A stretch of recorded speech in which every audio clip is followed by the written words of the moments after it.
Hello guys, so today, I just have to introduce, medyo messy pa siya actually. Hindi ko pa, hindi ko pa yung setup ng, pero nagsa-start na po akong mag-budgeting and save. So I'm going to introduce to you some tools that I use. Sorry, nag-compile lang lahat dito. So, saan ba tayo magsisimula? Ito, this one. So this one is from Tidy Money, but I think nagsara na sila. So sad. Ito po yung, sorry sa shadow ha, hindi ko pa ma-figure out yung good lighting, kumbaga. So this one is for savings challenges. So, yung konting notes, utangs, pero hindi ko na ginagamit to. So we have our emergency fund, wala pang laman. Tapos, napaka hindi aesthetic ng stickers, bala na kayo. So, Diyos ko, simula pa lang to ng emergency fund. Wala pa yung katiting. So, also have savings challenges. So, I started last September. So, yung 20 pesos dito, mahirap na yung 20 na paper ha. So, na-condense ko na yung iba. So, we have there. So, expected, meron tayong 80. Dito sa 50 pesos, we have 150 expected. Tapos, na-condense ko na rin yung iba.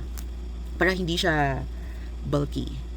So, 10,000 tuloy. 1,000 pesos. So, expected, we have 5. Siguro ipapasok ko na yan sa bank. Pero hindi masyadong malaki yung naiiwan dito sa bahay. Iwas temptation. Then for, bakit sinabi kong 5,000? Haler, 500 lang. Ano ba? Tapos ito, saan ko ba ito nabili? Ayan, Estudio de Papelaria. Nasa Shopee. Okay. Tapos, 5, 5, 1, 152. So, meron tayong 2,500. I think some of it were condensed. Not yet. Tapos, sa 1,000, we have 5. So, nasa 5,000 tayo. Ito, baka, i-deposit ko na to. Para, iwas temptation. Retirement, just ko, 100 pesos. Ay, hindi. 150 ba? Okay, 150. Tapos, yun lang yung pockets. So, yun. Uy, 1 million. Sabi ni Tidy Money. Okay, so, kikip ko lang siya dyan. So, yun. So, ito, established na siya na for challenges.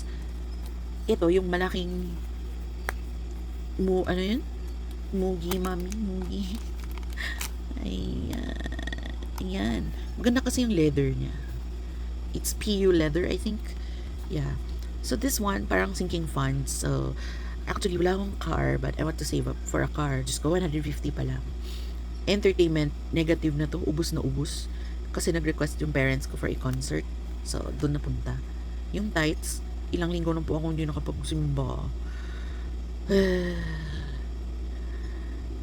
So, ipon na siya dyan until mabigay natin. Vacation, hindi siya actually vacation. I have a work trip coming up and wala pa akong ipon. Meron lang akong 20 USD na naiwan from a previous trip. So, i-roll over ko yun. And then, bookkeeper na hindi ko pa nababayaran. Hindi pa naman siya naniningil ha. So, ginawa ko sinking funds. Parents, I have 200. So, yun. I still have extra categories. Maganda siya, but the thing is, hindi mo ma-remove yung hindi mo ma-remove yung anong tawag mo dito? Yung purse. Ano ba tawag dito? Purse? Karon ba? Bakit green? Milig ako green, guys. Green is my favorite color. Diba? Pero bakit naging red to? Kasi sabi nila, maswerte daw yung red. Anyway, ito yung red. Supposedly, dito tayo, like, kukuha ng weekly. So, ayun, may pang market, groceries, kaka-grocery namin ng 13. So, wala. Empty talaga siya. Till the next payday. Bills, wala rin. Transpo, sobrang mahal ng nagsishake yung camera. Sobrang mahal ng transportation ko, to be honest, but sige lang, we'll do some sinking funds para at least kahit papaano may konting funds siya. Dining out, ito, Sunday dinner na, so bukas. Maintenance, medications, naubos na rin na deposit, kakabili lang natin, so next, sa November na naman, ulit mafa-fund. Utilities, upcoming yung kuryente, mag-i-email na ng bill tomorrow. Gifts, Marami pa siyang laman. Actually, lahat to ng mga magpapasulisit sa Christmas. Kasi ang daming nagpapasulisit sa amin. So, andyan. Housing for my future house. Diyos ko, 50 pesos pala. Sinking funds for tithes. Okay. So, bago ko siya ilalagay dun, dito muna. So, technically, dito, sinking funds. Ito, malaki na yung gastos ko sa pets. We have a puppy coming over. At dito ko na nilagay yung 200 pesos na challenge. 200 pesos is so rare. Para din siyang 20 pesos. If i-phase out na ba yan? Hindi ko alam. But, I have 2 pieces here. Mahirap siya i-fund every payday kasi walang 200 pesos na lumalabas sa ATM. So, ayun. Extras. So, gusto ko kasi mag-MP2 pero wala pong ilalagay. Insurance. Dapat mag-start na din to kasi every year nagbibill siya. Then, extras. Hindi ko alam pa. Wala pa akong category. So, yun. For the meantime, ito siya. Gaya ng coins. So, ayan. 10 at 20 talaga yung ano ko. Yung mga 5, minsan na may bago. Diyan ko ilalagay. Okay, medyo magulo pa. This one, para to credit card payment. So, kung ano yung mga na-charge ko, dito ko ilalagay para ibabayad ko. Like, ito yan, no? Debt envelope. So, ayan. So, meron akong nabayaran. Ayan, meron 1.5 na. Yung credit card na ginagamit ko, we can only pay up to 3 times. Excuse me. Up to 3 times a month. If more than 3 times, may surcharge na yata na. May surcharge na 50 pesos. So, ayun.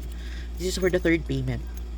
So, inaalat ko siya para mabayaran ko before the statement date. Okay? I have planners. Sandali, dyan ka muna. So, ito, personal planner na may kasama ring budget dyan nakalagay. Ito yung long lost budget planner ko na nakita namin finally. So, this is the October. Gulo, no?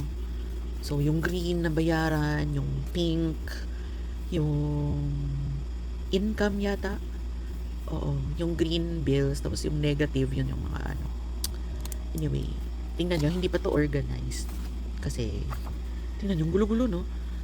Fini-figure out ko pa kasi yung mga categories. Pero tingnan nyo sa November. Oh, November. Yung green, yun yung time na mawawala ako. Magta-travel ako.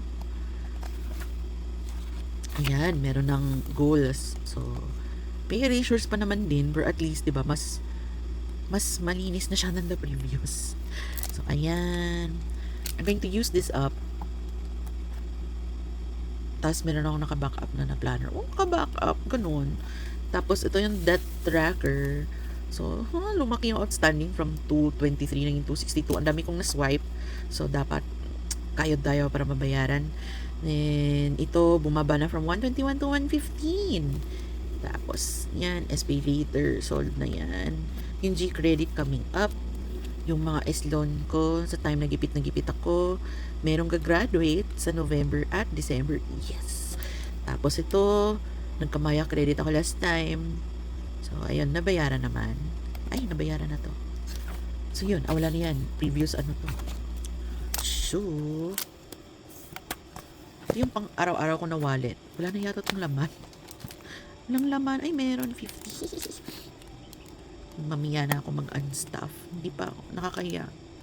Kung i-unstuff ko for the week. I decided to do a weekly budget. Kasi mas feasible sa akin. Minsan, I receive money in between days, ganun. So, yung market, ito yung weekly ko. Yung market, ito yung paninda. So, actually this week, ako yung toka, pero dahil marami pa kaming stocks, na-delay pa siya. Grocery, so ayun, wala na. Laundry, hindi ako nakapag-laundry. Dining out, wala na talaga. Anong category? Ito, I started a daily savings challenge ba yun? Kasi, I also receive income almost daily. So, from consultancy. So, like ito, I think this is for para sa ano ka? Oh, for the daily yun, yung travel fund ko. Hirap naman ng coins. Sige, dyan ka lang muna, dear. Ayan. For that, also, I save every day. Wala tayong income nung 17. Spending, ito yung parang daily allowance ko. daily saves, ganun din. Parang I allotted 10% of that daily income to travel. Kasi magta-travel na ako, malapit na. So, yun yung pinagsisivan ko muna. So, yun. We have, ayun. Actually, nag-start lang ako nung 13. Malaki nung 14 kasi payday. So, nung 14, yung 10% ng income, dinivide ko sa tatlo para hindi masyadong masakit. So, ito yung 10% ng other days. So, may days na maliit, may days na medyo malaki. At kung salary days, laki siya. So, ayun. So, ayan. Ayan, merong summary. Alright. Ay, hindi pa tapos. Sorry. Ay! So, weekly. Ganda ng periwinkle na. Favorite crayon ko ng elementary. Never ako nagka-64 color crayons. So, sa mga classmates ko lang. Binabaro ko parati yung periwinkle. Ito naman, yung andito actually yung deposit. So, ito yung para sa current account ko na siya yung mag-throw ng mga bayarin. Ayan. So, sineperate ko na yung credit card para hindi malito. Walang pera. Naubos kahapon.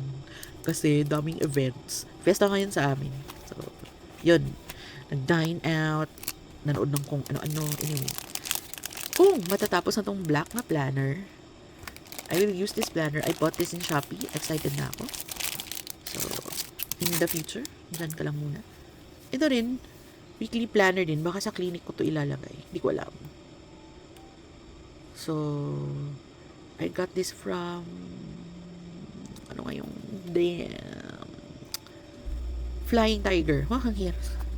So, pretty. So, dyan lang muna siya for 2026. So, ayan lang muna ang gulo-gulo na setup and non-aesthetic setup. So, yan. Bye!